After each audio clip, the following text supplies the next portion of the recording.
ఆమె చెప్పారా? దేవుడి నామానికి మహిమ కలుగును గాక. ప్రభు పరిశుద్ధమైన నామానికి మహిమ కలుగును గాక. మన ప్రాణప్రియుడు పెళ్లి కుమారుడు విజయనాథుడైన క్రీస్తు ప్రభుల వారి పరిశుద్ధమైన నామమున ఆయన విజయ సాన్నిధ్యమున పునరుత్థాన సాన్నిధ్యమున సమకూడిన ప్రియులారా, ఆత్మ తండ్రి పెళ్లి కుమారుడు యొక్క విజయానందముతో మీ యొక్క అంతరంగాలు నింపి ఆయన రాబోతున్న ఆగమనమునకు మిమ్మల్ని ఆయత్తపరిచే మేఘమెక్కించును గాక. అందరికి మరణాత. అందరు బాగున్నారా? రైట్. ఈరోజు మనం నిర్గమకాండము 14వ అధ్యాయమును పఠించుకున్నాం. మరి ఈ దినం యొక్క పాఠమును కొరకైనటువంటి ప్రార్థన మరి జరిగించుకుని ఈ పూట కార్యక్రమాన్ని జరిగించుకుందాం. ప్రార్థన చేసుకుందాం.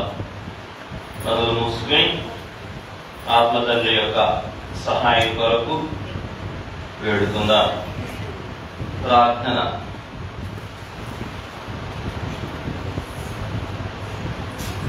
మా ప్రియమైన మా పరలోకపు తండ్రి, మీ ఘనమైన శ్రేష్టమైన నామానికి వందనాలు, కృతజ్ఞతాపూర్వకమైన స్తుతులు, నృతులు, ప్రణతులు చెల్లిస్తూ ఉన్నాం.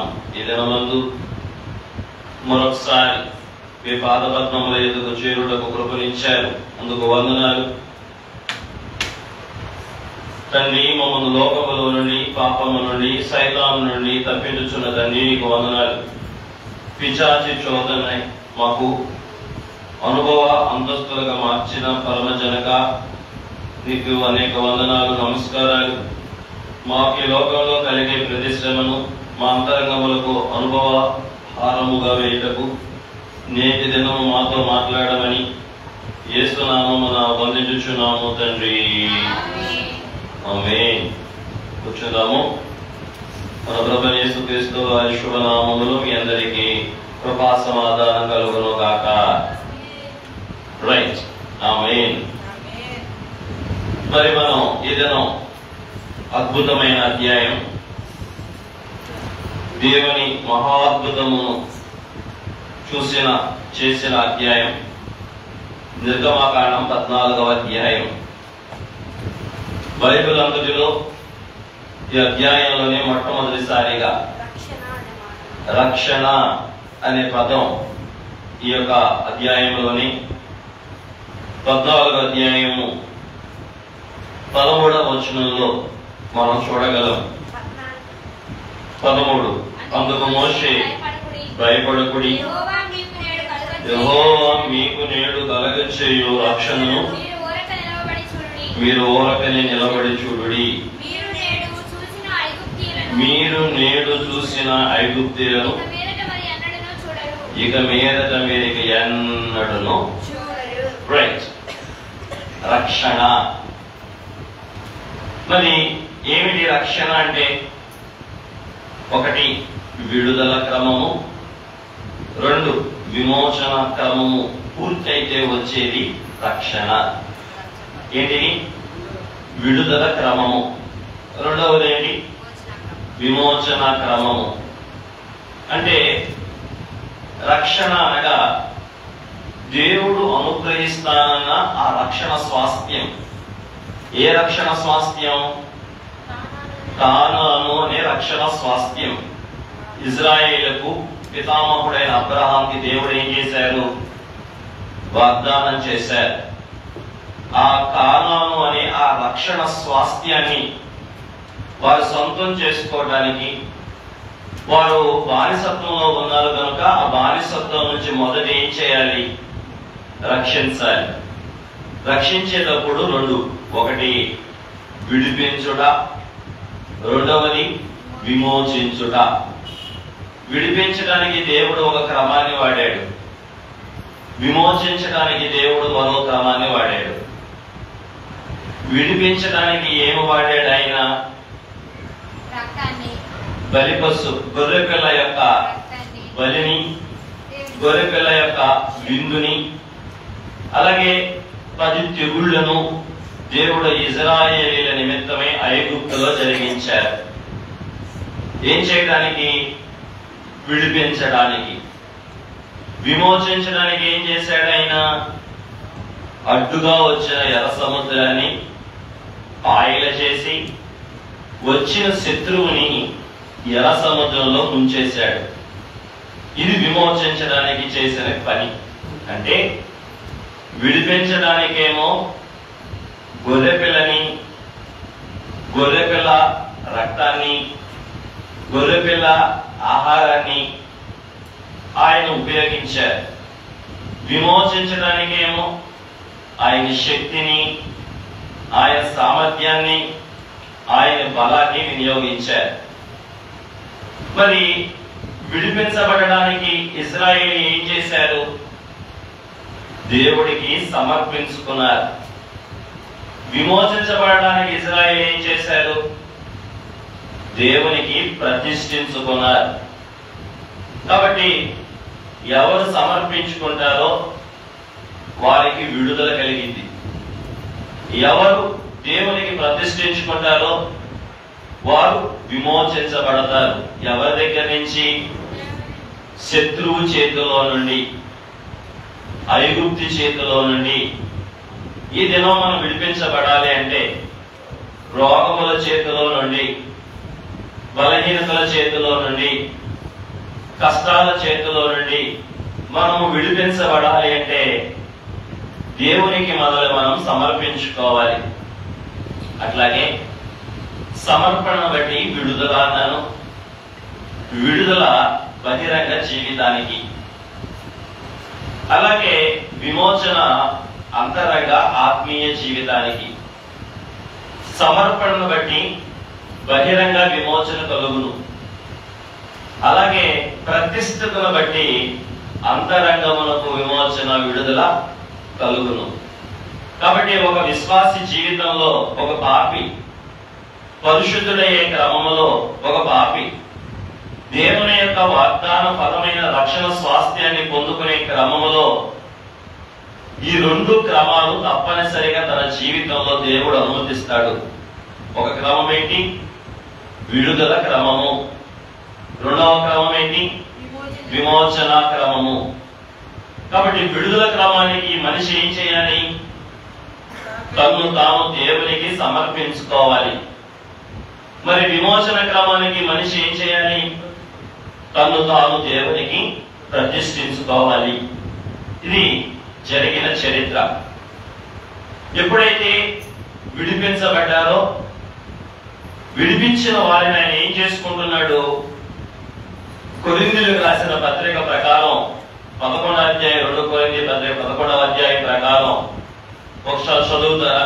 విడిపించిన వారిని ఆయన ఏం చేసుకుంటున్నాడని అపోస్తలుడైన పౌలు గారు చెప్పారో ఒకసారి చూడండి. 11వ అధ్యాయం.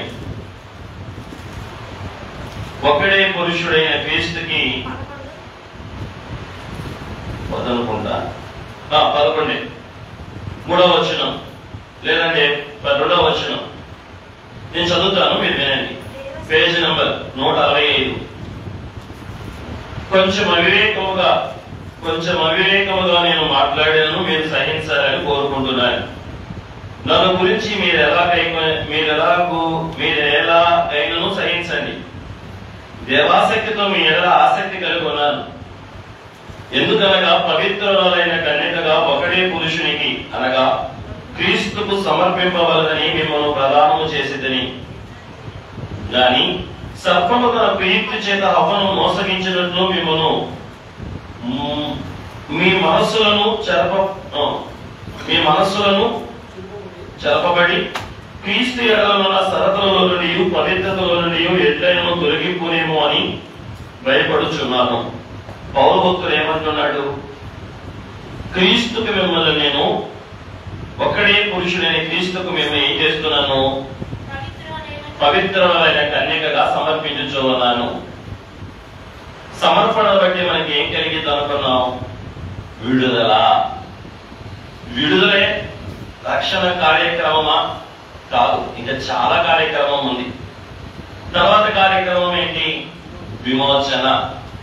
ఈ రెండింటికి మధ్యలో హవ్వమ్మను, ఆదామును సర్పము మోసగించినట్లుగా మనలో కూడా వాడు మోసగించేవాడై ఉన్నాడు. కాబట్టి ఆ మోసంలో నుండి మనం తప్పించుకోవడానికి దేవుడు ఏర్పాటు చేసిన మార్గం ఏంటి? కొద్దినంతా చెప్పుకున్నాం. ప్రతిష్ఠించుకోవటం. ఏంటి?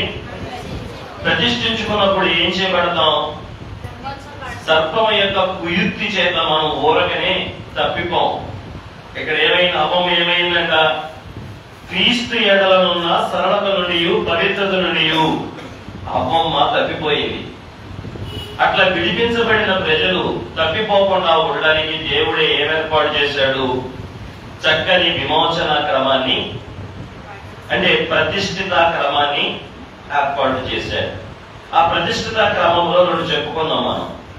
ఒకటి ప్రతిష్ఠిత, రెండు పులియని రొట్టెల పండగ. పులియని రొట్టెల పండగ అనగా కృతజ్ఞత. రైట్. దేవుడికి మహిమ కలుగును గాక, ప్రభుకే మహిమ కలుగును గాక. ఇప్పుడు అక్కడ ఇజ్రాయేలు ఏమయ్యారు దేవునికి? నేను మనం చెప్పుకున్నట్లు దేవుని ప్రజలయ్యారు. విడిపించబడక ముందు ఏమయ్యారు వాళ్ళు? ఫరో ప్రజలయ్యారు. పాపము చేయువాడు పాపమునకు దాసుడు. మొన్నటి వరకు వారు ఫరో దాసులుగా ఉన్నారు. 11వ అధ్యాయం నుంచి వారు ఏమయ్యారు? యేసయ్యకు లేదా దేవునికి దాసులయ్యారు. కనుక దేవుడు వారికి తన వారుగా చేసుకుని వారికి ఏమి ఏర్పాటు చేశాడు? మీకు చెప్పాను. 2 కోరికలు కోరుకున్నాడు, 4 విధానాల 4 డైరెక్షన్స్ వారికి ఇచ్చాడు. అంటే ప్రయాణ పద్ధతిని చెప్పాడు. ఆ 2 కోరికలు ఏంటో రాత్రి చెప్పా, పొద్దున్న చెప్పా. ఒకటి, మిమ్మల్ని మీరు ప్రతిష్ఠించుకోవాలి. 2, దేవునికి పులియన రొట్టెల పండగ. దీంతో పాటు మీకు నేను చెప్పడానికి అవకాశం లేదు, కానీ దేవుడు ఇంకా విడిపించబడిన ప్రజలు పాటించవలసిన క్రమాన్ని చెప్పాడు. నేను వివరించను, చెప్తా టైటిల్స్. 13వ అధ్యాయంలో ఉన్న మాటలు. మొదటిగా, విడిపించబడిన ప్రజలు ఆచరించవలసిన విధులు ఏంటంటే, మొదటిగా తమను తాము దేవునికి ప్రతిష్ఠించుకోవాలి. వరుసగా చెప్పుకుంటా వస్తుందా. 2వది, ఆఖరి రాత్రిని జ్ఞాపకం చేసుకోవాలి. 3వది, దేవునికి పులియన రొట్టెల పండగ ఆచరించాలి. పులియన రొట్టెల పండగ ఆచరించడం అంటే దేవుని ఎడల కృతజ్ఞత కలిగి ఉండాలి. దేవుని ఎడల కృతజ్ఞత. దేనికి కృతజ్ఞత? విడిపించినందుకు కృతజ్ఞత, బయటికి తీసుకొచ్చినందుకు కృతజ్ఞత, నడిపించుతున్నందుకు కృతజ్ఞత కలిగి ఉండాలి. 4వది, దేవుని యొక్క బోధను నేర్చుకోవడానికి ఇష్టపడాలి. అలాగే నేర్పించాలి. నేర్పించుట, బోధించుట. ఎవరికి నేర్పించాలి, ఎవరికి బోధించాలి? నీ కడుపును పుట్టిన బిడ్డలకి. నీ కడుపును పుట్టిన బిడ్డలకి నువ్వు నేర్పించాలి, నువ్వు బోధించాలి. ఎందుకు నాన్న ఈ పండగ అని నీ పిల్లలు అడిగితే, పలానప్పుడు మనం బానిసలుగా ఉన్నాం నాన్న, ఆ సమయంలో గొర్రె పిల్లను వధించి దేవుడు మన ప్రాణాలను కాపాడాడు నాన్న, మిమ్మల్ని కూడా మొదటి సంతానమైన మీరు కూడా చనిపోవలసింది, మీ ప్రాణాలు పోకుండా కాపాడాడు నాన్న అని పిల్లలకు చేతులకి వారికి కట్టి సూచనలుగా వారికి ఉంచాలి. అంటే ఆడవారికి మెడలో తాడేస్తారు చూసారా? ఏంటది? దేనికి సూచన? పెళ్ళయిందని సూచన. అలాగే పిల్లలకు కూడా ఏం చేయాలి? సూచనలుగా దేవుడు కట్టమని చెప్పాడు. అప్పుడప్పుడు పిల్లలు ఫ్రెండ్షిప్ ప్యాంట్లని ఆ ప్యాంట్లని కట్టుకుంటారు. ఏంట్రా నాన్న ఈ ప్యాంట్ అంటే, మా దేవుడు మనల్ని విడిపించాడు, ఒకప్పుడు బానిసలుగా ఉండగా అని పిల్లలకి ఏం చేయాలంటే, విడిపించబడిన తల్లిదండ్రులు బోధించాలి. వారికి ఏం చేయాలంటే నేర్పించాలి. దేవుని క్రమంలో బోధకుడు నేర్పించడం కాదు పిల్లలకి. ఎవరు నేర్పించాలి? ఇంటి వద్ద ఉన్న తల్లిదండ్రులే దేవుని గురించిన విషయాలు బోధించాలి. విడిపించబడిన ప్రజలు చేయవలసిన 4వ పని. 5వ పని ఏంటంటే సూచనలను జ్ఞాపకార్థముగా పట్టుకొనుట. అంటే దేవుడు విడిపించిన ఈ విధానాన్ని సూచనలుగా, అంటే గుర్తులుగా, జ్ఞాపకాలుగా ఏం చేయాలంట? కట్టుకొనవలెను. వేటికి? చేతులకి అని ప్రభు అక్కడ చెప్పారు. ఇంకా ఏం చేయాలి? నియామక కాలమును ఆచరించుట. నియామక కాలం అంటే ఏంటి? కాలము నుండి మినహాయించబడిన దాన్ని ఏమంటారంటే నియామక కాలములు. ఉదాహరణకి దేవుడు ఇశ్రాయేలుకు పండగ ఇచ్చాడు. ఆ పండగ కాలంలో కలపబడకూడదు. అంటే మన అనుదినం చేసే పనులు ఆ నియామక కాలంలో చేయకూడదు. ఇక్కడ దేవుడు ఈ రోజు ఒక నియామక కాలం ఇచ్చాడు. ఆ కాలం ఏంటంటే 7 రోజుల పండగ. ఈ 7 రోజులు కాలంలో కలిపిన రోజులు కాదు, ఇవి అపాయింటెడ్ డేస్. దేనికి? దేవునికి. దేని కొరకు? దేవుని చేసిన గొప్ప కార్యాలని జ్ఞాపకం చేసుకోవడం కొరకు. అంటే పండగలను ఆచరించాలి. నియామక కాలాలు అంటే పండగలు. అంటే పిలిపించబడిన ప్రజలకు పండగలు ఉన్నాయి. మనకి ఏమేమి పండుగలు ఉన్నాయి చెప్పండి? మనకేం పండుగలు ఉన్నాయంటే ఏం పండుగ లేనట్టు చూసారేంటి? జనవరి దగ్గర నుంచి డిసెంబర్ దాకా ఎవరికి లేనన్ని ప్రత్యేకమైన ప్రధానమైన ప్రాముఖ్యమైన పండుగలు మనకు ఉన్నాయి. జనవరి నుంచి డిసెంబర్ లో దాకా మనకు బోల్డ్ అనే పండుగలు ఉన్నాయి. విమోచించబడిన ప్రజలు ఏం చేయాలని చెప్పింది వాక్యం? పండుగ యొక్క ఉద్దేశం ఏంటి? దేవుని యందు కృతజ్ఞత, దేవుని యందలి ఉత్సాహం, దేవుని యందలి ఆనందం ప్రత్యేకంగా జరిగించుకోవాలంట పండుగలు. ఎవరు? విడిపించబడిన ప్రజలు. అంటే పాపము నుండి, శాపము నుండి, పాప ఫలితము నుండి, సాతాను శోధన నుండి విడిపించబడిన ప్రజల దృష్టిలో ఏం జరగాలి? నియామక కాలాలు అంటే పండగలు జరగాలి, పండగలు చేసుకోవాలి. దేవుని సూచన. అట్లాగే 7వదిగా మనం చూస్తే చుట్టూ దారిలో ప్రయాణించుటకి ఇష్టపడాలి. చుట్టూ దారి అంటే ఏంటి? ఇది దేవుడికి ఇష్టమైన మార్గం. అది మీకు నేను చెప్పా కూడా. చుట్టూ వెళ్లే మార్గం కొంచెం కఠినమైన మార్గమే, అది కొంచెం మార్గాయాసం కలిగించే మార్గమే. కానీ ఇదే ఎవరి మార్గం? దేవుని ఏర్పాటు మార్గం. ఎందుకనంటే ఇందులో చాలా మేళ్లు ఉంటాయి. ఏంటి ఆ మేళ్లు? స్వయంగా దేవుడే నడిపిస్తాడు. మేఘస్తంభం తోడుగా వచ్చేది, అగ్నిస్తంభం తోడుగా వచ్చేది, మీ మధ్యలో ఉండి మనల్ని నడిపించేది. అందుకే చుట్టూ మార్గాలను ప్రయాణం చేయడానికి నేర్చుకోవాలి. అంటే షార్ట్ టర్మ్ నెరవేర్పుల కొరకు మనం నిరీక్షించకూడదు.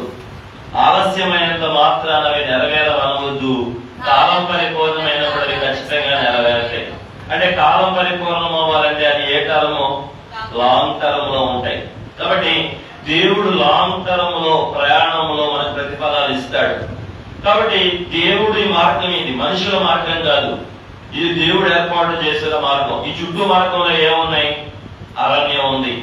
చుట్టూ మార్గంలో ఏముంది? ఎడారి ఉంది. చుట్టూ మార్గంలో ఏముంది? ఎర్ర సముద్రం ఉంది.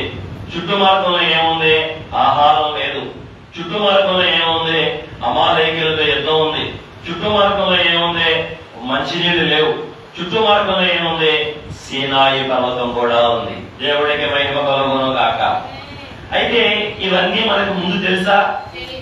ఇవన్నీ కూడా దేవుడు ముందే మహిమ ఏర్పాటులుగా, మహిమ సదుపాయాలుగా ఏర్పాటు చేసి ఏ మార్గం గుండా తీసుకెళ్తున్నాడు? చుట్టూ మార్గం గుండా తీసుకెళ్తున్నాడు. అంటే దేవుడు నియమించిన మార్గం ఇది. ఆ మార్గంలో నడవడానికి మనం ఏం చేయాలి? అయ్యా అది చుట్టూ మార్గం అయినా కానీ, డబల్ చుట్లైనా కానీ నువ్వు ముందు నడిస్తే నేను వెనక నడుస్తాను అంతే. అది ఏ మార్గమైనా అవునైనా నువ్వు ముందు నడు, నేను వెనకాల నడుస్తా. నువ్వు అడుగు వేయి, నీ అడుగులో నేను అడిగి వేస్తా.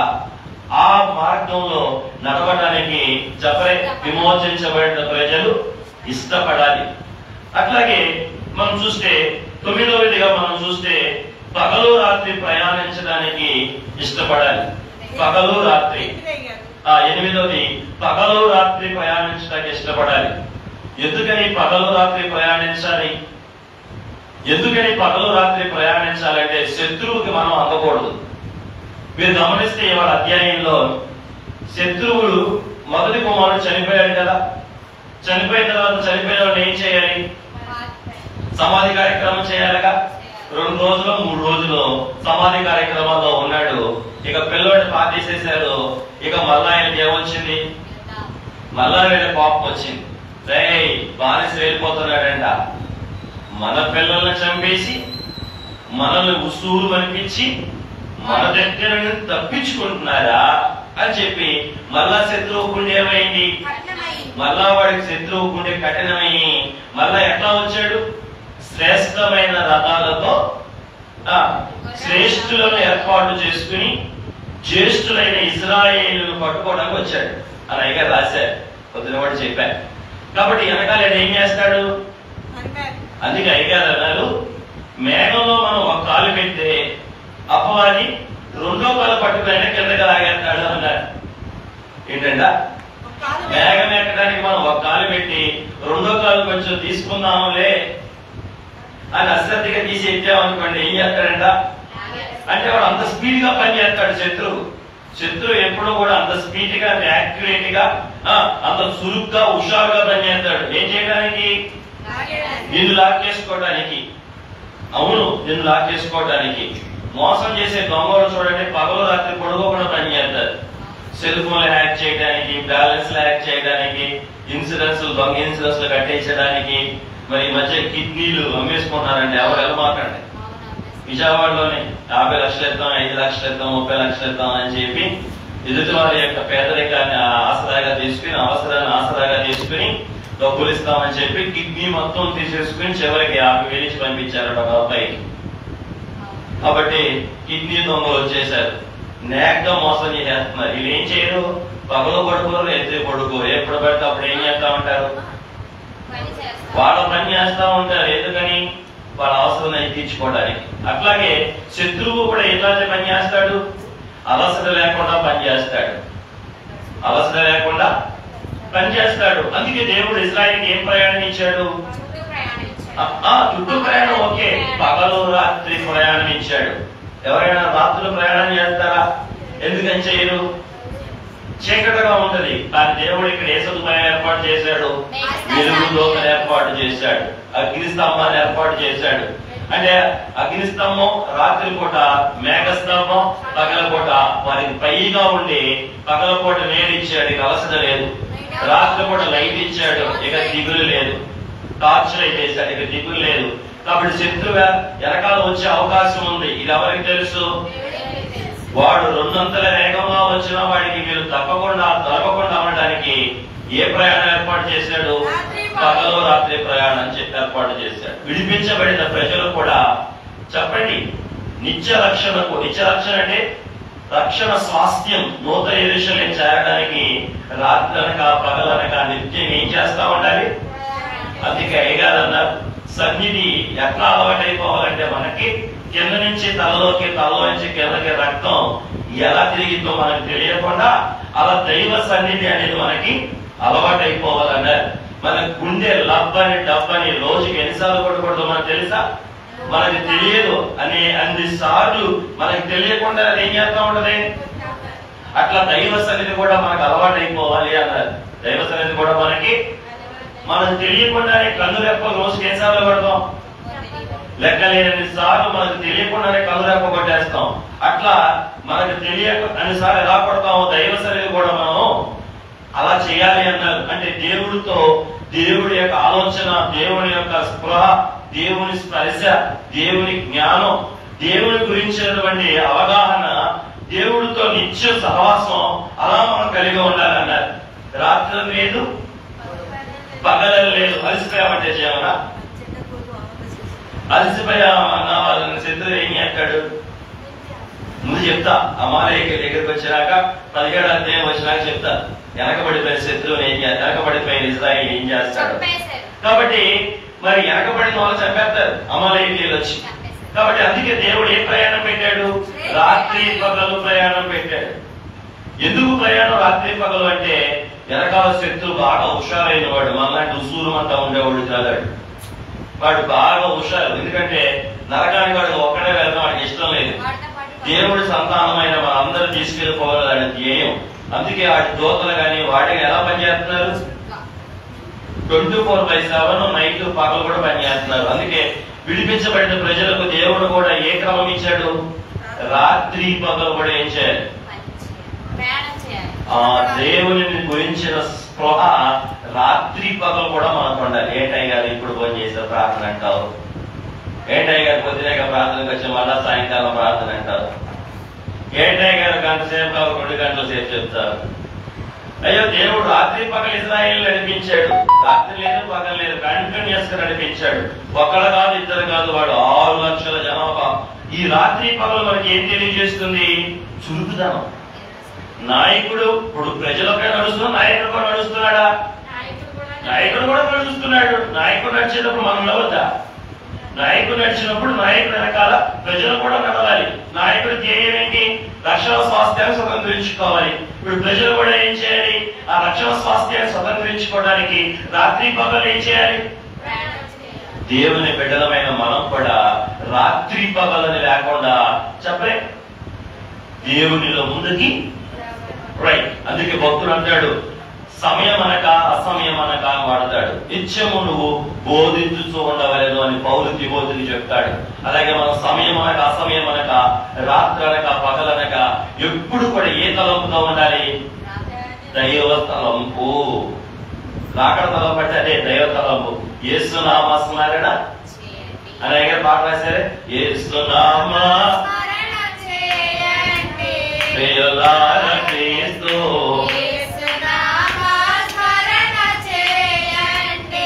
కాబట్టి యేసునామ స్మరణ ఏ పని చేస్తూ ఉన్నా యేసునామ స్మరణ. రాత్రి పగలు ఆఖరికి పడక మీద కూడా ఏ స్మరణ చేయాలా?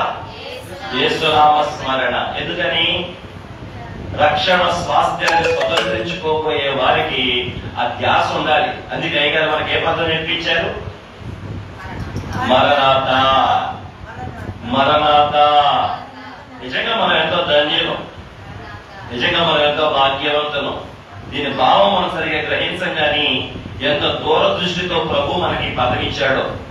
రామసాయి అడిగారంట, అయ్యా ఒక్కొక్కరు ఒక్కొక్కటి పెట్టుకుంటున్నారు. ఒకరు వందనం అంటున్నారు, ఒకరు ప్రైజ్ లాట్ అంటున్నారు, ప్రభు స్తోత్రం అంటున్నారు, ఒక్కొక్కరు ఒకరు సలాం పెట్టుకుంటున్నారు. కన్ఫ్యూజన్ గా ఉంది కదా. బైబిల్ విషయం నువ్వే బయలుపరిచావు కదా, మేము ఒకరికి ఒకరు ఏమని వందనం చేసుకోమంటావు అని అడిగితే ప్రభు చెప్పాడంట, దేవదాసు ఇది రాకడ మిషన్ కాబట్టి ఒకరు ఎదురు పెట్టినప్పుడు మరణాత అని సలాము చేసుకోండి అన్నారంట. ఇది మనిషి పెట్టిన పద్ధతి కాదు, ఊహతో పెట్టిన పద్ధతి కాదు. వాడు ప్రైజ్తో వాడు పెట్టారు కాబట్టి అది పెట్టకూడదని కోపంతో పెట్టుకునే మరణాత కూడా కాదు. బైబిల్లో లేని పదం కూడా. కొంతమంది మేధావులు అంటారు ఇది బైబిల్లో లేదంటారు. కొరింథీ రాసిన పత్రికలో దేవుడు చక్కగా ఈ పదాలు కూడా మెన్షన్ చేశాడు. ఇది అయ్యగారి ఆలోచన కాదు, అయ్యగారి ఉద్దేశం కాదు. ఏంటిది? దేవుడు స్వయంగా చెప్పిన మాట ఇది. రామదాసు మీరు ఒకరికి ఒకరు ఎదురు పడినప్పుడు మరణాత అని చెప్పుకోండి. ఎందుకు మరణాత? నాకు అప్పుడప్పుడు అర్థం కాలేదు కానీ ఇప్పుడు ఇంకా బాగా అర్థం అవుతుంది. పగలు రాత్రి స్మరణ అంటే మరణ చెప్పుకున్నప్పుడు ఏ స్మరణ? రాకడ అంటే మేఘమెక్కి పెళ్లి కుమార్తెకి ఏ స్మరణ ఉండాలి? పెళ్లి ప్రియుని యొక్క స్మరణే ఉండాలి. ఏం కృష్ణప్రియ ఏ స్మరణ ఉండాలి చెప్పలే? అవునా? రైట్. వాళ్ళకి ఏమి ఇచ్చాడంటే పగలు రాత్రి ఏమి ఇచ్చాడు? ప్రయాణం ఇచ్చాడు. అంటే అది ఏం తెలియజేస్తుందంటే చురుకుదనం కలిగి ఉండాలి. Speed speed. రాత్రి ప్రయాణం చేయకుండా పగల ప్రయాణం చేశారు అనుకోండి, ఆ స్వాస్థ్యానికి ఏం చేయలేదు, త్వరగా వెళ్ళలేదు. శత్రువు ఏమైపోతాడు? కొంచెం పట్టుకెళ్ళిపోతాడు. అందుకే పగలు రాత్రి పని పెట్టాడు. ఎవరికి? విడిపించబడిన ప్రజలకి అనండి. ఎవరికి? మరి మనం కూడా విడిపించబడిన ప్రజలనే కదా. మనకు కూడా ఏ పని పెట్టాడు ఆయన? ఎప్పుడు పిలిస్తే ఏమనకూడదు? గాడ్ ఐఎమ్ సారీ, ఇంకొకడు చూసుకో అన్నది అనుకోండి, వెనకాడు వచ్చి ఏం చేస్తాడు? నోట్ వేసుకెళ్ళిపోతాడు. కలపడదు, ఆ నోట్లు అలా తీసుకెళ్ళిపోతాడు. మీకు తెలియదు, ఆడు నగిలినా తెలియదు, మింగేసినా తెలియదు. రేపు దేవుడి దగ్గర మనకు తెలిసింది, ఇక్కడ తెలియదు మా మోసం ఏంటో. అందుకనే మనం ఎప్పుడు ఎట్లా ఉండాలి? ఎలర్ట్ గా, చురుగ్గా. పగల రాత్రి ఇజ్రాయేల్ పని పెట్టినట్టు దేవుడు మనకు కూడా రక్షణ కొరకైన అపేక్షణ కలిగి పగల రాత్రి దైవస్మరణ కలిగి పడ్డారు. 9వదిగా వీరికి దేవుడు మరి షెకెముకు వచ్చిన తర్వాత మరి ఏం చేశారంటే యోసేపు ఎముకలను కూడా తీసుకుని వెళ్ళిపోయారు. ఏం చేశారు? యోసేపు గారి యొక్క ఎముకలు. ఎవరు యోసేపు గారు? యాకోబు గారి 11వ కొడుకు. ఆయన చెప్పాడు, రాయ్ ఖచ్చితంగా మన దేవుడు మనం దర్శిస్తాడు. ఆ రోజు మీరు పొరపాటున కూడా నా ఎముకలు ఇక్కడ ఉంచొద్దు, నా ఎముకలు తవ్వుకొని ఆ వాగ్దాన భూమికి తీసుకెళ్ళండి అన్నాడు. ఎంత విశ్వాసమీయుడు యోసేపు. ఏమో చెప్పాడు యోసేపు? నా బిడ్డలారా, మన దేవుడు ఖచ్చితంగా ఒక రోజు మిమ్మల్ని దర్శిస్తాడు నాన్న.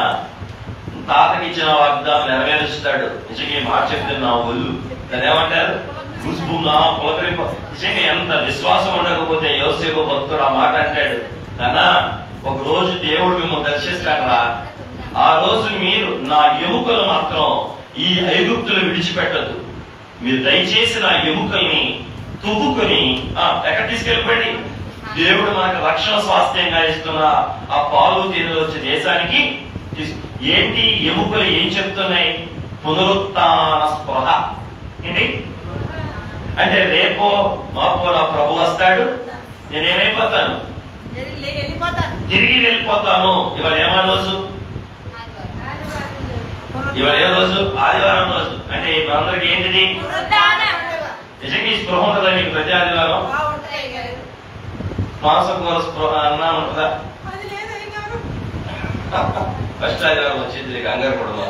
దేవుడికి మహిమ కలుగును గాక, ప్రభుకి మహిమ కలుగును గాక. చెప్పండి, మాంసకూర స్పృహ ఉంటుందా? ఆదివారం అనగానే మాంసం వారం ఉంటుందా? వేరే క్లాస్ లో గురువారం రాగానే మాంసం వారం. ఇవి గురువారం అంట మానేసింది. ఎప్పుడు డాడీ మాంసం వారం వచ్చేది అనేది, ఎందుకంటే గురువారం వాళ్ళకి సంత. తిండి మీద ధ్యాస ఉంది కాబట్టి కనీసం మాంసం వారం అన్నా అన్నది. మరి మనకి ప్రభు పునరుత్థానం ధ్యాస ఉంటే మనం ఏమంటాం? పునరుత్థాన వారం అంటాం. అందుకే మన ఆరాధనలో నేను ఖచ్చితంగా ఒక్కసారి పదం వాడతా, పునరుత్థాన దినము అని, పునరుత్థాన ప్రభు అని, పునరుత్థాన మహిమ అని, పునరుత్థాన శక్తి అని. ఏ రోజుని? ఆదివారాన్ని. కాబట్టి యోసేపుకి ఏ స్పృహ ఉంది? తండ్రి దర్శిస్తాడు, ఆ రోజు ఖచ్చితంగా మీరు నా ఎముకలు తీసుకుని వెళ్ళాలి. తీసుకుని ఎక్కడ పాతి పెట్టాలి? ఆ కాలాను భూమిలో పాతి పెట్టాలి. ఆ రోజు ఉన్న పితరుల యొక్క విశ్వాసం ఏంటంటే, కానానులో పాతి పెడితే దేవుడు ఖచ్చితంగా ఆ దేహాన్ని ఏం చేస్తాడు? పునరుత్థానం చెందిస్తాడు. అంటే ఇదేంటి? విశ్వాసం. పునరుత్థానమయందరి విశ్వాసం. అలాగే విడిపించబడిన ప్రజలు పునరుత్థానం ఎందును, రేప్చర్ ఎందును ఏం కలిగి ఉండాలి? విశ్వాసం కలిగి ఈ యాత్రను సాగించాలి. ఆఖరిది 10వది ఏంటంటే, అయ్యా ఆయన వెనక నడుచుట, ఆయనను వెంబడించుట. 10వ క్రమం ఏంటంటే, 9 చెప్పేసి ఎప్పుడే చెప్పాక, ఏం చెప్పాను ఇప్పటికి? 9 చెప్పలేదా? ఒకసారి చూడండి, చెక్ చేసుకోండి. ప్రతిష్ఠించుట, అది 2వది వదిలేశారు. జ్ఞాపకం చేసుకొనుట చెప్పాక, 2 చెప్పా. ఆఖరి రోజు జ్ఞాపకం చేసుకునుట. 9 చెప్పాక ఇప్పుడే పగలు రాత్రి ప్రయాణం, దాని తర్వాత విశ్వాస ప్రయాణం. ఇదే యోసేపు ఎముకల గురించి రాసుకున్నారా? యోసేపు ఎముకలను వారు ఏం చేస్తారు? తవ్వుకుని మరి తీసుకువెళ్తారు. ఏం సూచిస్తుందని చెప్పారు. ఆ పగలు రాత్రి వేరు. ఆ పగలు రాత్రి ఏమో చురుకుదనాన్ని చూపించింది. ఇదేం చూపించింది అంటే పునరుత్థానం యొక్క విశ్వాసాన్ని చూపించింది. అందుకే ప్రభు నిన్న చనిపోయాను, ఇవాళ సమాధి చేయబడును, రేపు ప్రభు వచ్చును అన్న విశ్వాసం మనకు ఉండాలన్నారు అయ్యగారు. మన విశ్వాసం ఎప్పుడు? ప్రభు నిన్న చనిపోయాను, సమాధి చేయబడను, రేపు ప్రభు వచ్చును. అంటే ప్రభు నేను చనిపోయాను, ఇవాళ లేపబడను, రేపు ప్రభు వచ్చును. అంటే ఎప్పటికప్పుడు ఏముండాలి? నా ప్రభు వస్తాడు, నా ప్రభు వస్తాడు. ఏది పునరుత్థానం? ఎవరికి? విడిపించబడిన ప్రజలు కలిగి ఉండవలసిన నిరీక్షణ. అది ఏ సమయమైనా అనుకోని గడియలో ఆయన వచ్చును. ఏ సమయమైనా వచ్చు. ఆయన వచ్చేసరికి నీ దగ్గర ఏ విశ్వాసం ఉండాలి? ఏ విశ్వాసం ఉండాలి? పునరుత్థాన విశ్వాసం నీ దగ్గర ఉండాలి. ఆ విశ్వాసం గల వారు ఏమవుతారు? ఆఖరిది ప్రభువు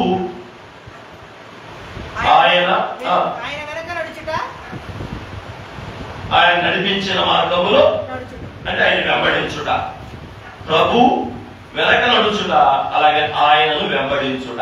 ఇది ఫైనల్. విడిపించబడిన వారు కలిగి ఉండవలసిన అనుభవాలు. ప్రభు నడిపింపులోకి రావాలి, ఆయన వెనకాల నడవాలి. అంటే క్రైస్తవ జీవితం అంటే ఏంటో రాత్రి చెప్పాను. ఏం చెప్పండి? నా సొంత ఆత్మతో గాని, నా సొంత శక్తితో గాని, నా సొంత భక్తితో గాని నేను నడిచే జీవితం క్రైస్తవ్యం కాదు. క్రైస్తవ్యం అంటే ఏంటి? దేవుని ఆత్మ కలిగి ఆయన చూపించు మార్గంలో ఆయన నడిపింపు కలిగి నడిచే మార్గమే క్రైస్తవ్య మార్గం. దేవుడికి స్తోత్రం కలుగును గాక. మరి నాకు ఆయన చేయిస్తాడా? ఇజ్రాయెల్కి మేఘస్తంభం ఇచ్చాడా? ఇవ్వలేదా? ఇజ్రాయెల్కి అగ్నిస్తంభం ఇచ్చాడా? ఇవ్వలేదా? మరి దేవుడికి ఇష్టం ఇది. ఏమి చేయడం? నీకు ఆయన ఆత్మ ఇవ్వటం ఆయనకి ఇష్టం. దేవుడు తన చెయ్యి నీకు ఇవ్వటం ఆయనకి ఇష్టం. ఖచ్చితంగా ఆయన ఏం చేస్తాడు? నిన్ను నడిపిస్తాడు. వివాహం అయిన తర్వాత భర్త ఏం చేస్తాడు? తల్లి తరిమేస్తాడా? కష్టమైనా ఏం చేస్తాడు? అందుకే పెద్దలు అంటారు, సంసారం సాగడం అన్న ఏదొచ్చు కానీ అయినా కానీ సంసారం ఏదో కూడా వదిలేస్తాడు భర్త. అందుకే పట్టుకున్న తప్పదు అంటారు కదా. అట్లాగే దేవుడు కూడా ఇశ్రాయేలు ఐగుప్తు నుంచి బయటికి తీసుకొచ్చిన తర్వాత విడిచిపెట్టాడు, మధ్యలో విడిచిపెట్టాడు. మరి విడిపించబడిన ప్రజలు ఏం చేయాలి? ఆయన వెనకాల నడవాలి, ఆయన అడుగులో అడుగులేయాలి. ఇంకెవరు అడుగులు అడుగులేయకూడదు. ఇక 7 అడుగులు మా ఆయన వెనకాల వేసాం కాబట్టి ఆయన వెనకాల వేస్తాను అనకూడదు. ఇద్దరు కలిసి ఎవరు అడుగులు అడుగేయాలి? దేవుని అడుగు జాడలో అడుగులేయాలి. ఈ 10 రాసుకున్నారా? ఈ 10 గుర్తున్నాయా? ఇంకొక 5 చెప్తా, ఇంకొక 4. ఈ విడిపించబడిన వారి యొక్క అనుభవాలే. ఈ విడిపించబడిన వారి యొక్క అనుభవాల్లోనే మరి మీరు ఎలా రెడీ అయ్యారు? 1, యుద్ధ సన్నద్ధులయ్యారు. వీళ్ళ ప్రయాణం ఎలా మొదలు పెట్టారు? యుద్ధ సన్నద్ధులు అంటే ఏంటి? రెడీ, యుద్ధ సన్నద్ధులై. 1, 2 దోపుడు సొమ్ము పొందుకున్నారు. దోపుడు సొమ్ము ఐగుప్తీయులను అడగగానే ఏం చేశారు? వాళ్ళు తమ దోపుడు సొమ్ము ఇచ్చేశారు. దోపుడు సొమ్ము పొందుకున్నారు. ఇక 3 చుట్టూ దారిలో నడవడం ఆరంభించారు. చుట్టూ దారి.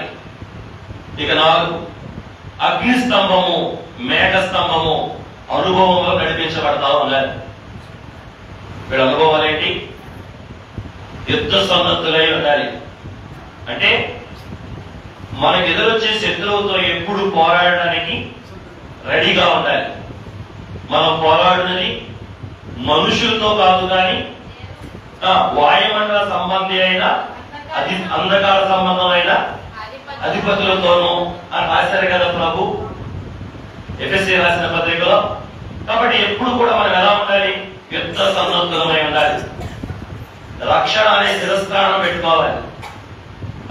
నీతి అనే మహిమను పట్టుకోవాలి. సత్యం అనే గట్టి ధరించాలి. సమాధాన మనసు అయిన సిద్ధ మనసు అనే జోడేసుకోవాలి. విశ్వాసం అనే డాలు పట్టుకోవాలి. వాక్యం అనే కట్టలింగు చేతితో పట్టుకోవాలి. ఇదేంటి? యుద్ధ సన్నద్ధులమై ఉండటం. విడిపించబడిన ప్రజలు ధరించవలసిన డ్రెస్ ఏంటి? ఆ డ్రెస్ రక్షణ అనే శిరస్త్రాణం. రిఫరెన్స్ చెప్పనా? ఎఫెసీయులకు రాసిన పత్రిక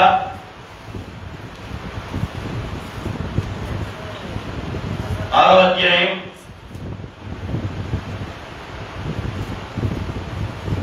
10వ వచనం నుండి ఉంటుంది. నేను చదువుతాను, వినండి.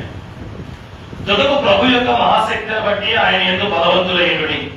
మీరు అపవాది తంత్రములు ఎదిరించుటకు శక్తివంతులకు దేవుడిచ్చు సర్వాంగ కవచం ధరించుకోనండి.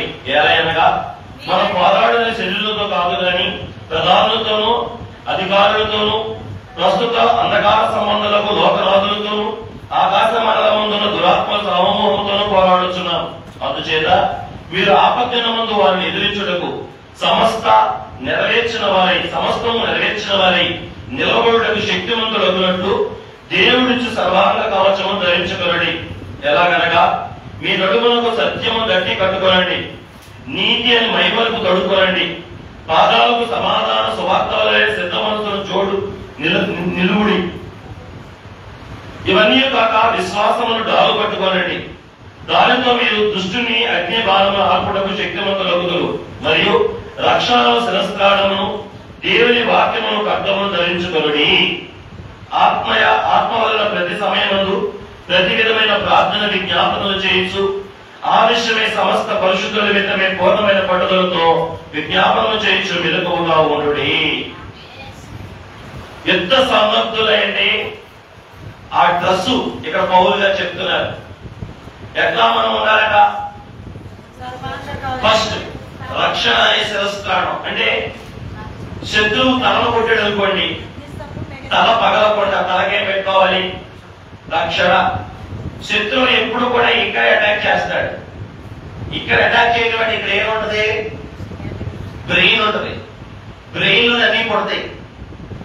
నువ్వు చెడిపోవాలన్నా పుట్టేది బ్రెయిన్ లోనే, నువ్వు బాగుపడాలన్నా పుట్టేది బ్రెయిన్ లోనే, అనుమానం పుట్టేది బ్రెయిన్ లోనే, విశ్వాసం పుట్టేది బ్రెయిన్ లోనే. ముందు ఇక్కడ పుట్టిస్తాడు. ఏం పుట్టిస్తాడు? ఇవాళ ఆదివారం గుడికెళ్ళలేదుగా, ఇక నీకు రక్షణ లేదు అంటాడు. ఇవాళ సాయంకాలం ధ్యానానికి వెళ్ళలేదుగా, ఇక నీకు రక్షణ లేదు అంటాడు. అనుమానం ఇక్కడ పుట్టించేస్తాడు. అందుకే నువ్వేం చేసుకోవాలి? రక్షణ అనే శిరస్త్రాణం. దేవుడు ఒకసారి ఇచ్చిన రక్షణ తిరిగి మళ్ళీ వెనక్కి తీసుకోడు. ఈ సత్యం మీరు తెలుసుకోవాలి.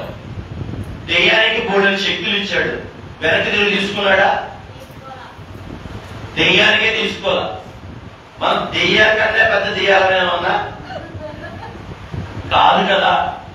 వాడే మనల్ని మార్చిన దెయ్యం. ఆడి శక్తులే వెనక్కి తీసుకోవాలి దేవుడు. మనం రక్షించిన తర్వాత మళ్ళా మన రక్షణ వెనక్కి తీసుకుంటాడా? కానీ ఈ దెయ్యం ఏమని చెప్పింది? అస్తమానం నీ తల్లో నీకు రోగం తగ్గదు, నీకు రక్షణ లేదు, నీకు నరకం గ్యారెంటీ, నువ్వు పాతాళానికి పోతావు, నీ దేవుడిని అంగీకరించడం. ఈ స్వరాలు ఎప్పుడైనా వినిపించినాయా? చచ్చిపో చచ్చిపో చచ్చిపో, ఇక బతికి మాత్రం చేసేదేముంది, నిన్ను ఎవరు అంగీకరించడం, దేవుడు కూడా నిన్ను అంగీకరించడం అని చెప్పి బొర్రలో చేసి చెప్తా ఉంటాడు. నిన్ను దేవుడు కూడా రక్షించడం అంటాడు. ఏమంటాడు? ఆల్రెడీ ఇజ్రాయేల్ అదే అంటున్నారు మోషేని. ఏమయ్యా క్షమించండి, ఇజ్రాయేల్ అంటున్నారు. ఏమయ్యా ఎదురు తీసుకొచ్చావు? అక్కడ సమాధులు లేవని ఇక్కడ బాధపడ్డా తెచ్చవేంటి? ఎక్కడ పుట్టింది? ఇది తనలో పుట్టింది. ఆల్రెడీ ఒక రక్షించ కూడా వస్తున్నారు. ఆలోచించొద్దు. ఎక్కడ కొట్టాడు? తనలో కొట్టాడు. దేవుడు ఏం చేశాడు? అక్కడ 10 తెగుళ్ళు చేశాడు. కొడుకు చచ్చిపోకుండా ఆ 10 తెగుళ్ళు 7 తెగుళ్ళు మీకు వచ్చినాయా? నీకు రాలేదే. కన్ను ఉండాలిగా మీకు. అడిగితే పంపించాడు, మీరు అడిగితే పోరు. చివరికి ఏం చేశాడు? నోరు మూసుకుని పంపించాడు. ఎవరి వల్ల? అంత రక్షించి నీ దేవుడు ఎవరికి రక్షించడు. కానీ తనలో ఏం పుట్టించాడు? రక్షించడు, చంపేస్తాడు అని పుట్టించాడు. అందుకే తనకేం పెట్టుకోవాలి? రక్షణ అనే శిరస్త్రాణం పెట్టుకోవాలి. అంటే నీ రక్షణకి ఎప్పుడు పోదు. దేవుడు నీకు ఇచ్చిన రక్షణ స్థిరమైంది. రక్షించిన వాడు బలహీనుడేదో పోయే అవకాశం ఉంటుంది. కానీ రక్షించిన వాడు ఎవరు? స్థిరమైన వాడు, శక్తివంతుడు. కనుక వచ్చిన రక్షణ పోదు. కానీ వాడు మన బలహీనమైన స్థితిని చూసి, మన బలహీనతలను చూసి, వాటిని ఆధారం చేసుకుని మన బుర్రలో దూరి ఎప్పుడేం చెప్తాడు? నీకు రక్షణ లేదు, నీకు రక్షణ లేదు, నువ్వు చచ్చిపో, నువ్వు చచ్చిపో అని పదాగా నీ చెవులు ఊపుతా ఉంటాడు. నువ్వెందుకు పనికిరావు, నువ్వు వేస్ట్ పిల్లవి, పద్దాక నువ్వు పాసమేక, నీకు మంచి మొగుడు రాడు అని చెప్పేది పనికి మళ్ళీ నెగిటివ్ మాటలే. ఒకటే మంచి చెప్పడు. అందుకే తమలోకి రక్షణ శిరస్త్రాణం ఉందనుకోండి, వాడు ఎన్ని దెబ్బలు, బడిసి దెబ్బలు వేసినా, శుద్ధి దెబ్బలు వేసినా, ఈ తలక రక్షణ శిరస్త్రాణం ఉంటే శిరస్సు ఎలా ఉంటది? అంటే చెడ్డ ఆలోచన లోపల రాకుండా ఉంటుంది. అందుకే మీరంతా రక్షణ పొందుకోవాలి. చాలా మంది బాప్తిజం దూరంగానే ఉంటున్నారు, పాప క్షమాపణ పొందుకోవడానికి దూరంగానే ఉంటున్నారు, రక్షణ పొందుకోవడానికి దూరంగానే ఉంటున్నారు. నువ్వు ఏదైనా చెప్పు, ఓకే బాప్తిజం అని చెప్పు, మేము చేసుకోం, మేమన్నిటికీ ఓకే. కానీ రక్షణ మటుకు నాట్ ఓకే. ఆ రక్షణ లేకపోతే తలకాయ కొట్టడమ్మా. అందుకే మనం ఏం పెట్టుకోవాలి? రక్షణ అనే శిరస్త్రాణాన్ని పెట్టుకోవాలి. ఆ శిరస్త్రాణం లేకపోతే ఆయుపుడు తల మీదే ఉంది, దాన్ని కొట్టాడంటే మనిషి అయిపోయినట్టే. అన్ని ఉపయోగం ఉంది. బ్రెయిన్ డెడ్ అయిందంటే నువ్వు మనిషి బతికే ఉంటావు, ఉండే మాటలో బతికేమని పేరు ఉంటది, కానీ నువ్వు అని సామెత జరిగింది. అందుకే ఈ తలకాయ పగల పడ్డ హెల్మెట్లు పెట్టుకుంటామే, ఆ హెల్మెట్ ఏంటంటే రక్షణ అనే శిరస్త్రాణాన్ని మన శిరస్సుకు ధరించాలి. రెండోది సత్యం అనేది నీతి అనే మైమరుపు. ఏంటిది అంటే ఇక్కడి నుంచి మోకాడు దాకా నీతి అనే మైమరుపు. అంటే పౌలు గారిది సోల్జర్ యొక్క డ్రెస్ చూసి జైల్లో నుంచి రాస్తున్నాడు ఈ మాటలు. రెండోది ఏంటంటే కంఠం దాకా ఏమో హెల్మెట్, కంఠం దగ్గర నుంచి మోకాల దాకా ఏంటంట నీతి. దట్టి కాదు, నీతి అనే మైమరు. నీతి అనే మైమరు. నీతి ఏం చేసింది? మరణం నుండి తప్పించింది అని చెప్పింది వాక్యం. నీతి అంటే ఏంటి? ద్వితీయోపదేశ కాండం 6వ అధ్యాయం ఆఖరి వచనం ప్రకారం దేవుడు చెప్పిన మాట ప్రకారం చేయడమే నీతి. దేవుడు చెప్పిన మాట ప్రకారం చేయకపోవడమే అనీతి. నిర్గమకాండం 13వ అధ్యాయంలోకి వచ్చిన దేవుడు ఏం చెప్పాడు? మీరు చుట్టూ మార్గం కాకుండా పదండి అన్నాడు. ఆ ప్రకారం మీరు నడుచుకుంటూ వస్తున్నారు. ఇప్పుడు ఇదేంటి? నీతి. 14వ అధ్యాయం వచ్చినా చెప్పాడు, మీరు ఊరకనే నిలబడి చూడండి, దేవుడు మీ కన్నుల ఎదురేవాడ రక్షణ కార్యం చేయబోతున్నాడు. ఇవాళ చూసిన ఐగుప్తిని ఇక మీరు ఎన్నడూ చూడరు అన్నాడు. అప్పుడు వాళ్ళందరూ ఏం చేశారు? సొనుగుడు ఆపి, కొనుగుడు ఆపి, ప్రియాంక ప్రియపుత్రుడా నీకు ముందే చెప్పాను కదా, నేను సలహా అమెరికాకి వెళ్ళొద్దని చెప్పానా? గుడ్ బాయ్ రా, నీకు మంచి జాయింట్ బాక్స్ గిఫ్ట్ కూడా ఉందని చెప్పానా? అమ్మ ఊళ్ళో వెళ్ళావు, జాయింట్ బాక్స్ గిఫ్ట్ పోయింది. ఇప్పుడు నుంచి టార్గెట్ స్టార్ట్. సరేనా? God bless you. దేవుడికి మహిమ కలుగును గాక, ప్రభుకి మహిమ కలుగును గాక. చెప్పండి, ఎక్కడికి వచ్చారు? ఆపేశారు. ఎప్పుడు? దేవుడు చెప్పిన తర్వాత సనికి ఏం చేశారు? గొడికి ఏం చేశారు? అంటే ఇదేంటి ఇప్పుడు? నీతి. ద్వితీయోపదేశ కాండం తీసి చదవండి ఒకసారి. ద్వితీయోపదేశ కాండము 6వ అధ్యాయము ఆఖరి వచనం. మన దేవుడైన యెహోవా మాట ఆయన మనకు ఆజ్ఞాపించినట్లు ఆయన సన్నిధిని సమస్తమైన ఆజ్ఞలను అనుసరించి మనం నడుచుకున్నప్పుడు మనకు నీతి కలుగును. మనకు ఏ కలిగింది? నీతి కలిగింది. ఇది ఒకటి రకమైంది. రెండో రకమైన నీతి ఏంటి? దేవుడు అబ్రహామును నమ్మెను, అది అతనికి నీతిగా ఎంచబడెను. అంటే దేవుడిని నమ్మటం. దేవుడిని నమ్మటం అంటే ఏంటి? దేవుడు ఆత్మరూపి, దేవుడు స్వరూప కలిగిన వాడు కాదు. దేవుడు అదృశ్యుడు. అదృశ్యుడైన దేవుడు ఉన్నాడు నమ్మటమే విశ్వాసం. ఉన్నాడు నమ్మటమే విశ్వాసం. ఆ దేవుడి మీద ఉంచిన విశ్వాసమే నీతి.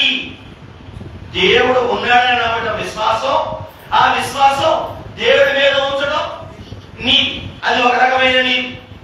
ఇంకో రకమైన నీతి ఏం చెప్పుకున్నాం? దేవుని ఆజ్ఞలను అనుసరించి నడవడమే నీతి. కాబట్టి నీతి అనే మైమరుపు కట్టుకోవాలి. ఆ నీతి అనే మైమరుపు ఏం చేసింది? శత్రువు వేసే బాణాలు నీకు తగలకుండా ఆపిది. దేవుడు ధర్మశాస్త్ర ఆజ్ఞలు నువ్వు పాటిస్తున్నప్పుడు, ఆయన కట్టడలు నువ్వు పాటిస్తున్నప్పుడు, ఆయన సన్నిధిలో ఆయన చెప్పినట్టు నువ్వు నడుస్తున్నప్పుడు, వాడు ఎన్ని బాణాలు వేసినా కూడా అవి నీకేమో. ఎందుకంటే దేవుడి మీద వాడు బాణం వేశాడు. దేవుడు మళ్ళా నీకు ఏ బాణం వేశాడు? వాక్యం అనే బాణమే వేశాడు. కాబట్టి దేవుడి పిల్లలమైన మనం కంఠం కాడించి మోకాలు దాకా వేసుకోవాల్సిన డ్రెస్ ఏంటి? నీతి.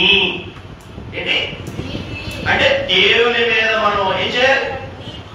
100% విశ్వాసం ఉంచాలి. అలాగండి. ఈ విడిపించబడిన మార్గంలో, ఈ విమోచన మార్గంలో వెళుతున్న ఈ అరణ్య యాత్రలో ఈ ఇశ్రాయేలు ఏం చేయాలి? దేవుణ్ణి 100% నమ్మాలి. అరణ్యంలో దారి లేకపోయినా నమ్మాలి, ఆహారం లేకపోయినా నమ్మాలి, నీరు లేకపోయినా నమ్మాలి, శత్రువు వచ్చినా నమ్మాలి. ఏమని? విజయం ఇస్తాడని, నీరిస్తాడని, ఆహారం పెడతాడని, ఎర్ర సముద్రం బాయిలైందని, దేవుడే చేస్తాడని నమ్మినప్పుడు అక్కడ ఏమవుతాయని అన్ని తెలుసుకుంటాయి. నమ్మారు కాబట్టి ఎర్ర సముద్రం ఏమైంది? నమ్మారు కాబట్టి పూరేలు ఏమయ్యాయి? నమ్మారు కాబట్టి బండలో నుంచి ఏమొచ్చాయి? నమ్మారు కాబట్టి అమాలేకుల మీద యుద్ధంలో ఏమైంది? అంటే వీళ్ళ పనేటిక దేవుడు కనబడతాడా? ఆయన అదృశ్యుడు, కానీ ఆయన చేస్తాడు. ఏంటి? ఆయన చేస్తాడు, ఆయన నడిపిస్తాడు, ఆయన స్వస్థపరుస్తాడు, ఆయన మేలు చేస్తాడు అని ఎప్పుడు కూడా ఆయన మీద కంటిన్యూస్ గా నువ్వేం చేస్తా ఉండాలి?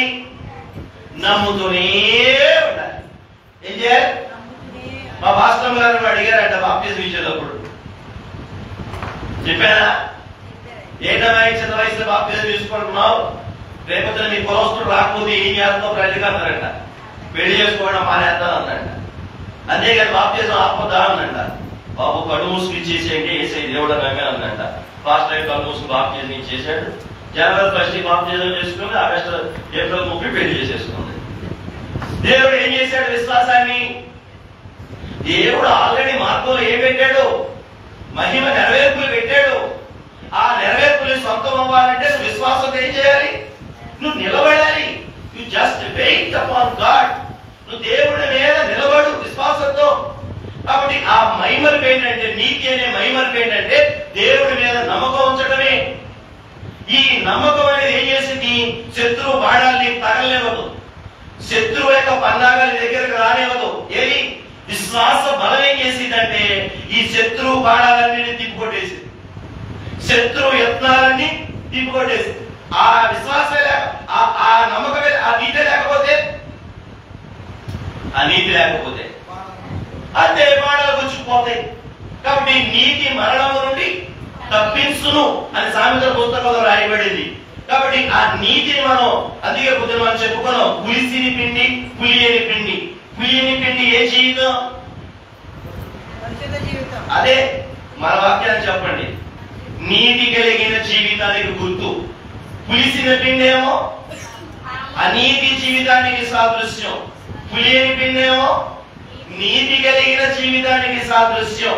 అవును, క్రైస్తవుడు తెల్లారి లేచిన కాడి నుంచి కూడా ఈ నీతి అనే మహిమను ఏం చేయాలి? దేవుడికి స్తోత్రం. ఇప్పుడు మూడోది సత్యం అనే దట్టి. ఇది ఎక్కడ కడతారు? ఈ నీతి అనే మహిమను వేసుకున్న తర్వాత ఇది ఎగిరిపోకుండా స్టిఫ్ గా ఉండడానికి నడుము కట్టుకోవాలి. ఏంటి? నడుము కట్టుకోవాలి. ఏంటి సత్యం అంటే? యేసయ్య చెప్పలేదా? నేనే మార్గం, నేనే జీవం అన్నాడా? I am the truth, I am the way, I am the life అన్నాడా? నేనే సత్యం అన్నాడు. ఇది కూడా యేసయ్యే. ఈ సత్యం ఏం చేసింది? ఈ సత్యం నడుము కట్టుకున్నాం అనుకోండి, యుద్ధం చేసేటప్పుడు నీకు ఏది అడ్డుపడదు. యుద్ధం ఎలా చేయగలవు? బలంగా చేయగలవు, ఈజీగా చేయగలవు. ఇక్కడ స్టిఫ్ గా లేదనుకోండి, ఇటు దొరుకుకోవడం, ఇటు ఊపుకోవడం, ఇటు చేస్తాడు కొట్టేస్తాడు. అందుకే నడుముకి స్టిఫ్ గా కట్టుకుంటారు ఇద్దరు వీరులు. మేము కూడా పెట్టుకుంటాం బెల్ట్కి, నడుముకు బెల్ట్, ఎందుకు ప్యాంటు అటు ఇటు జారకుండా స్టిఫ్ గా ఉంటారు. స్కూల్కి వెళ్ళే పిల్లలకు కూడా నడిగట్టు కడతారు, బెల్ట్ కడతారు. ఆడపిల్లలు కూడా పెళ్ళినప్పుడు వడ్డాలు పెట్టుకుంటారు. ఏమని నాకు వడ్డానం తెలుసు, వడ్డానం పెట్టుకుంటారు, వస్త్రం అటు ఇటు చదవకుండా. అట్లాగే సైనికులు కూడా దట్టి కడతారు. మేము కూడా చూడండి, అంగీకి తాడు కడతాం. అట్లాగే ఆ సైనికులు కూడా దట్టి కడతారు. దీనివల్ల ఏమవుతుందంటే ఈ డ్రెస్ అటు ఇటు వెళ్తాం. కాబట్టి దేవుని బిడ్డలమైన మనం సత్యం అనే దట్టి కట్టుకోవాలి. ఈ సత్యం ఎప్పుడు కూడా ఏం చేయదు? మనల్ని అసత్యంలోకి వెళ్ళలేవదు, అబద్ధంలోకి, పొరపాటులోనికి. అందుకే క్రైస్తవులకు ఎప్పుడు ఈ సత్యం తెలుసుకుంటారు. ఏంటో సత్యం? ఏసే మార్గం, ఏసే జీవం, ఏసే సత్యం తెలుసుకుంటారు. ఎవడొచ్చి ఎన్ని సత్యాలు చెప్పినా ఈ సత్యం తెలుసుంటే అవన్నీ అసత్యాలని నువ్వు చెప్పగలుగుతావు. అందుకే దేవుడు నడుముకి ఏం కట్టుకోమన్నాడు? సత్యం అనే తట్టి కట్టుకోవాలి. అంటే నోరు తెరిస్తే అదే వద్దని చెప్తున్నాడు. నోరు తెరిస్తే సత్యం చెప్పాలి. సత్యాన్ని నువ్వు గట్టిగా కట్టుకోవాలంటే సత్యం కలిగి ఉండాలి. అయిగా చెప్పారు పత్యం, సత్యం, పత్యం, ముత్యం అన్నారు. సత్యం తెలిస్తే నువ్వు పత్యం చేయగలవు, పత్యం చేస్తే నువ్వు ముత్యంలాగా మారుతావు అన్నారు. ఆ సత్యం ఏంటి? యేసయ్యే దేవుడు, యేసయ్యే సృష్టికర్త, యేసయ్యే పెండ్లి కుమారుడు, యేసయ్యే త్వరలో మేఘంలోకి రాబోయేవాడు, ఇక వేరే వడుదలకు పల్లె. ఈ సత్యం నీకు తెలిసినప్పుడు యేసయ్య పరిశుద్ధులనే తీసుకెళ్తాడు. ఈ సత్యం కూడా నువ్వు తెలిసినప్పుడు ఏం చేయగలవు?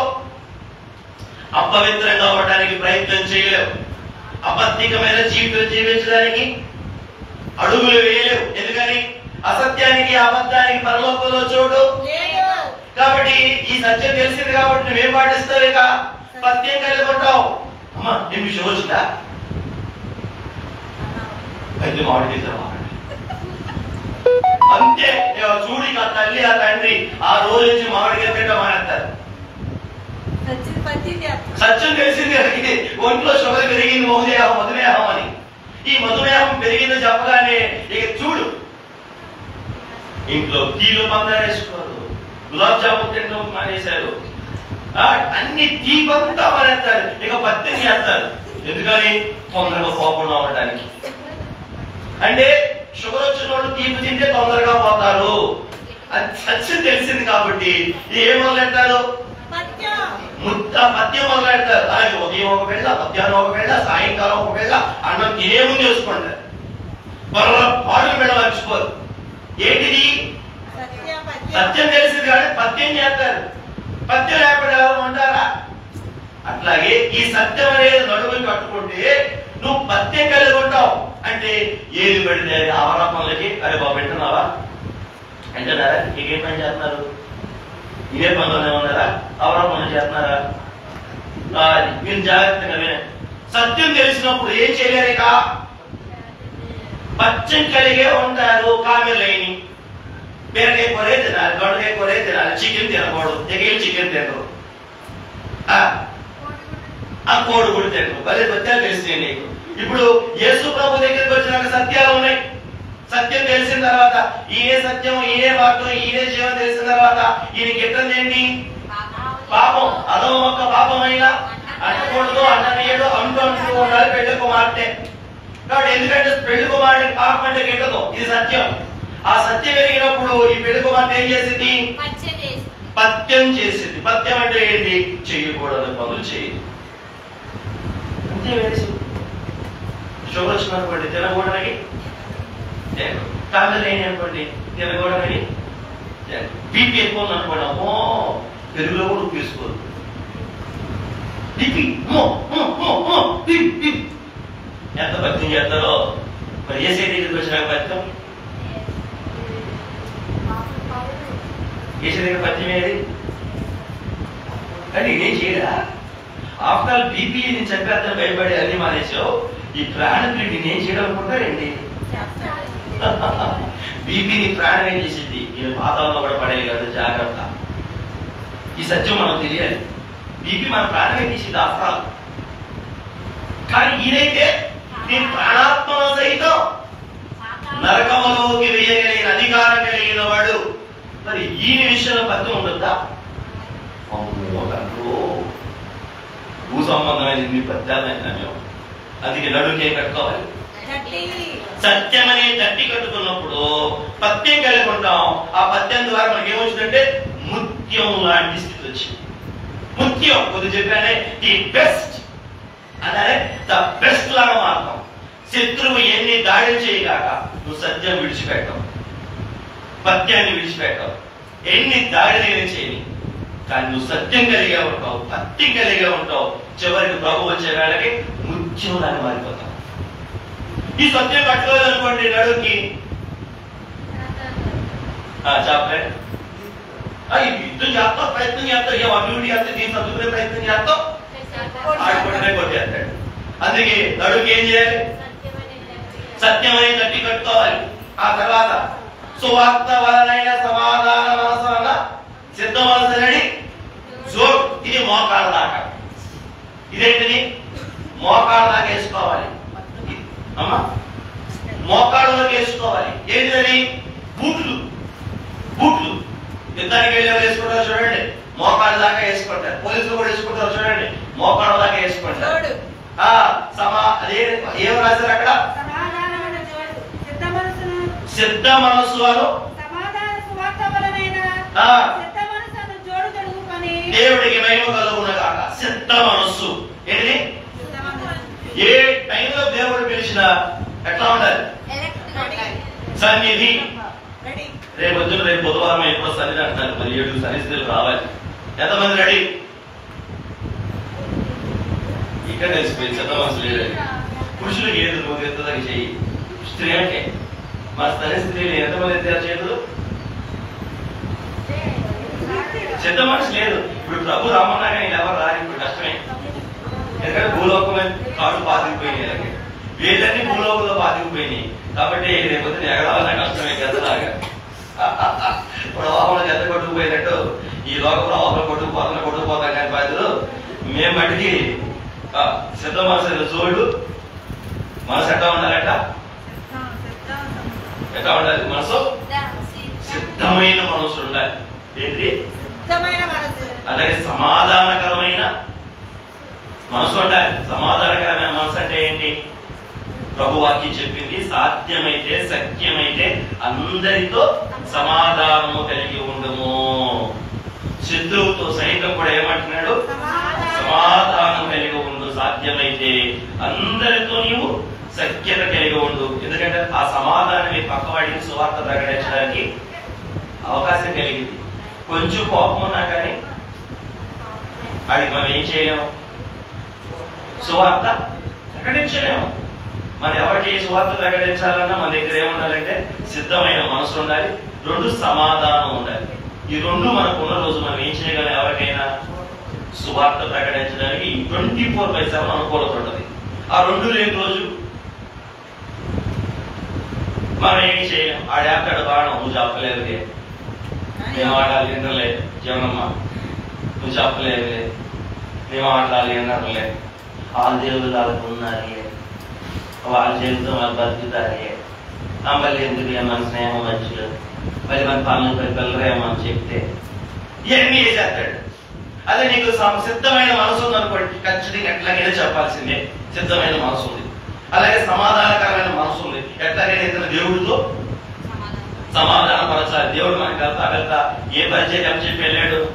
సమాధాన పరిచయం చెప్పి వెళ్ళాడు.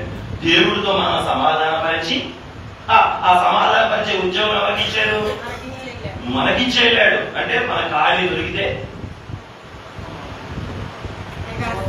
అంతే, మనకు అవకాశం ఉంటే అంతే, ఇంకా ఏం పని లేదు.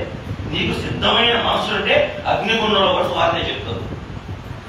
ఎక్కడ సిద్ధమైన మనసు అంటే అగ్నిగుండంలో పౌరుషులు ఏం చెప్పారు? చెరసాలలో పాటలు పాడుకుంటా ఉంటే జైలకు సువార్త అయింది. అయ్యలారా ఎక్కడికి బాబు, ఇక్కడే ఉన్నావు, నువ్వు పొడుచుకో మాకో, తొడుచుకుంటాడు జైలు. బాబు అయ్యలారా ఇప్పుడు రక్షణ పొందాలంటే ఏం చేయాలి?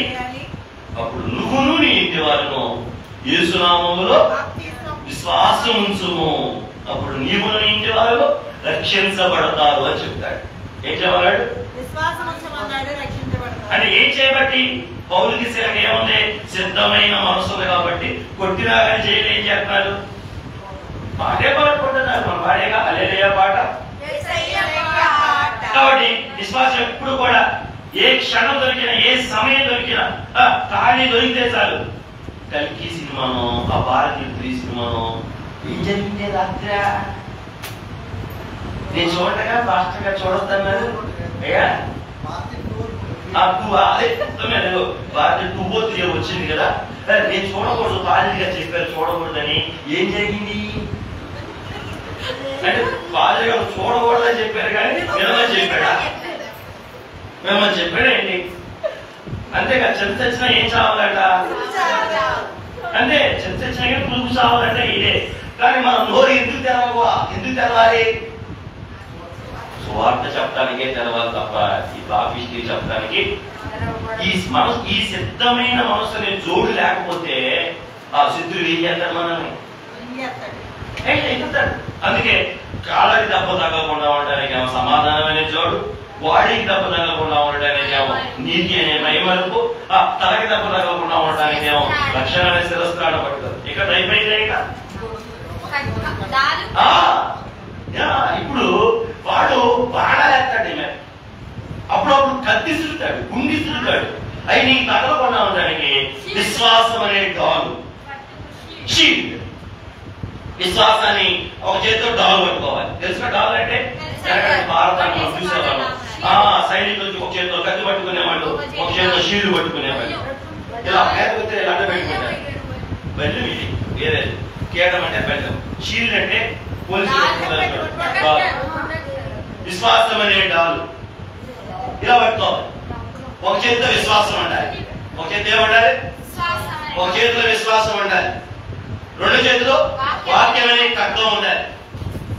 ఒక చేతితో ఖడ్గంతో యుద్ధం చేయాలి, విశ్వాసాన్ని అడ్డు పెట్టుకోవాలి, తలకు తగలకుండా పెట్టుకోవాలి, పొట్ట తగలకుండా పెట్టుకోవాలి, కాళ్ళకు తగలకుండా పెట్టుకోవాలి. ఈ చేతితో యుద్ధం చేయాలి. మొత్తం మీద యుద్ధ సన్నద్ధులైన ఇజ్రాయేల్ యొక్క వేషధారణ మనం చెప్పుకున్నాం. ఇప్పుడు విశ్వాసమైన మనం కూడా ఈ వస్త్రాలు ఎప్పుడు ధరించాలి? ఈ సమస్య అసలు ఈ ఆయుధాలన్నీ మీకు తెలుసు, మరి ఎప్పుడు ధరించాలి? అసలు యుద్ధం జరిగేటప్పుడు ఎప్పుడంటే ఇది యుద్ధానికి వెళ్ళేటప్పుడు వేసుకునే డ్రెస్ ఇది. ఎప్పుడైతే ధరించుకుంటావు? ఇది యుద్ధానికి వెళ్ళేటప్పుడు డ్రెస్. వాళ్ళు యుద్ధ సన్నద్ధులై వెళ్తున్నారు అంటే ఆల్రెడీ యుద్ధానికి వెళ్తున్నారండి. ఇది ఎప్పుడు వేసుకోవాలి డ్రెస్? ఎట్లా? యుద్ధానికి వెళ్ళేటప్పుడు. మరి మనకి ఎప్పుడు యుద్ధం? ఎప్పుడు మనకి యుద్ధం? అల్టిమేట్ నువ్వు చెప్పింది కరెక్టే ఇది, కానీ క్వశ్చన్ అడిగి చెప్పండి, ఎప్పుడు మనకి యుద్ధం? నువ్వు కన్ను తెరిసిన కాడి నుంచి నీకు యుద్ధమే. శరీరం పడుకోమంటది, ఆత్మ లేకమంటది. అప్పుడే నువ్వు ఏం చేయాలి? ఈ డ్రెస్ అంతా ధరించేసుకోవాలి. ఈ డ్రెస్ అంతా ధరించేసుకుంటే అప్పుడు వాక్యం ఏం చెప్పింది? ఆయన దొరుకు సమయంలో వెతుకుంటది. ఆయన దొరుకు సమయంలో వెంటనే వాక్యం చెప్పింది, నువ్వు వేసి కూర్చుంటావు. అంటే యుద్ధము ఎప్పుడు మొదలు? మనకి మంచం మీద కన్ను తెరవగానే. అందుకే నరుని కాలము భూమి మీద, యుద్ధ కాలములను వెలుగువాని యోగు భక్తుడు అంటే. అంటే యుద్ధం ఎప్పుడు వారానికి ఒకసారో, లేదా పొలం వెళ్ళినప్పుడో, లేదంటే తోడుకాళ్ళు అడిగినప్పుడో మనకు వచ్చి యుద్ధం కాదు. క్రైస్తవుడికి యుద్ధం ఎప్పుడు అంటే అసలు మాంసం దిగిన కాడి నుంచి యుద్ధమే స్టార్టింగ్. శరీరానికి ఆత్మకి యుద్ధం. శరీరం చెయ్యొద్దంటది, ఆత్మ చేయమంటది. శరీరం ప్రార్థన వద్దంటది, ఆత్మ ప్రార్థన అంటది. శరీరం మోకాలు వద్దంటది, ఆత్మ మోకాలు అంటది. శరీరం కనిపెట్టొద్దంటది, ఆత్మ కనిపెట్టమంటది. ఈ యుద్ధం స్టార్ట్. పాస్టర్ గారు చెప్పాడు, సన్నిధి చేయకపోతే మేఘ వెక్కమని ఆత్మ అంటది. ఆ అట్టాగే చెప్తాడు, ఆ లేచాడా అంటది శరీరం. ముందు పడుకోబెడతాయి. కాబట్టి ఈ యుద్ధాలన్నీ జయించడానికి ఏముండాలి? ఈ చెప్పిన శిరస్త్రాణం కానించి కేంద్ర జోడు దాకా. అంటే ప్రతిరోజు ఇది మనం వేసుకుంటూనే ఉండాలి. ఏం చేస్తే ఈ ఆపద్దినమందు శత్రువు వేసే ప్రతి బాణాన్ని, ప్రతి ఖడ్గాన్ని, ప్రతి ఆయుధాన్ని పట్టుకొని వీటిలో ఏది లేకపోయినా మనం హతమైపోతాం, మనం ఓడిపోతాం. ఇప్పుడు ఇజ్రాయేల్ యుద్ధ సన్నద్ధులై వెళ్తున్నారు. ఏ ప్రయాణంలో? అరణ్య ప్రయాణంలో, విశ్వాస యాత్రలో, కానాను యాత్రలో. ఓకేనా? మనదే ప్రయాణం. మనం కూడా ఏం తగ్గించు బాబా, పేర్లు మాకు తెలియమంటారా? చెప్పండి ఒకసారి పేర్లు ఏంటో.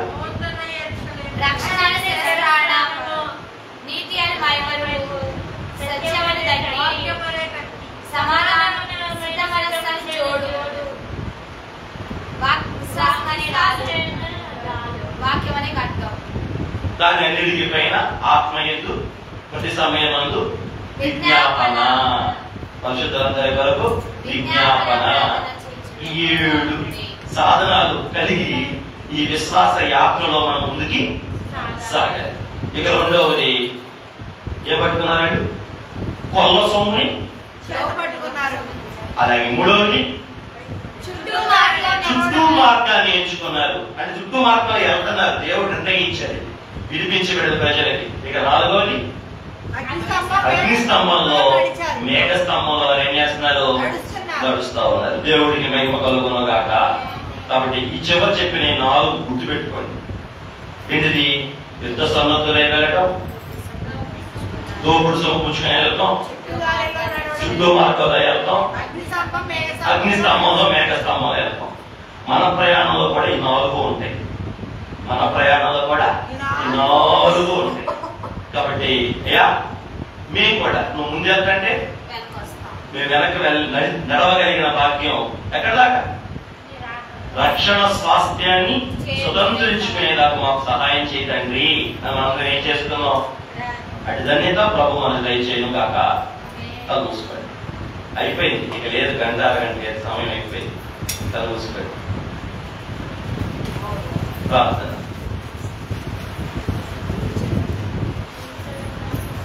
ప్రార్థన. దయ ప్రభువా, కృపగల తండ్రి, మీ పరిశుద్ధమైన పావన నామములకు వందనాలు, కృతజ్ఞతాపూర్వకమైన స్తుతులు, ప్రణతులు